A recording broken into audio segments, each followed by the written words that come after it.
Okay, so in this video, let us study about the types of resources. Okay, so firstly, you need to understand that basically on the basis of source, okay, we have three kinds of resources. That is natural resource, okay, which we get directly from nature. Human made resource, that is the resource which is made by human, okay, and then human itself as a resource.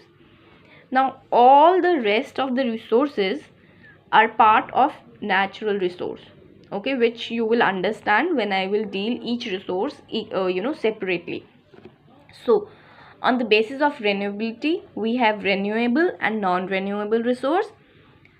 On the basis of use, we have actual and potential resource. On the basis of origin, we have biotic and abiotic resource.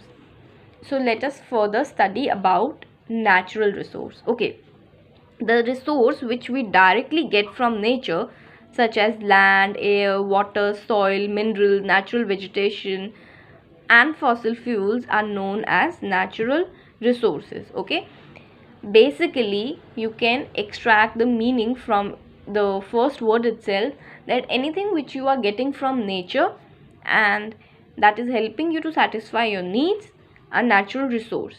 Now anything which you are getting from nature, you might use it directly, or you might use it after certain modifications or processing, that is indirectly. Okay, what can be used directly? Air, water, fruits. Okay, I can utilize water directly from the nature, air I am using directly, even fruits. Now what can be used indirectly, or we need modifications or human intervention, like minerals have to be separated from ores. This is one example. Okay, yes. Thus natural resources provide us raw material which have to be processed into useful products fit for human consumption. That basically means that natural resources provide us a certain kind of raw material. Like for example, if I will say there is sugarcane production naturally, okay, let's suppose that is an example. Then I converted sugarcane into jaggery, and from jaggery I converted sugar.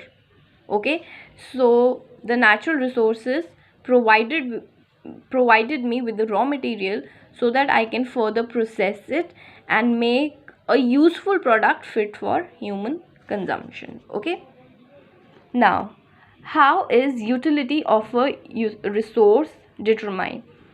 एक resource कितना useful है, how do we determine that? So we have four basic factors. Okay, the form in which it occurs, like for example minerals, we get that in raw form because we need to process it and separate it from its ores. The place where it occurs, the efforts needed to process it, the cost of processing it. So all these things determine the utility of resource. So for that we also need to understand it is difficult to mine beyond a depth of about 2000 meter. Therefore minerals occurring at such a depth cannot be used by human beings. See, these are in the form of minerals, but their depth is way too down where human interference cannot reach. So that is why minerals is there, but since we cannot use it, so their usability is of no use. Okay.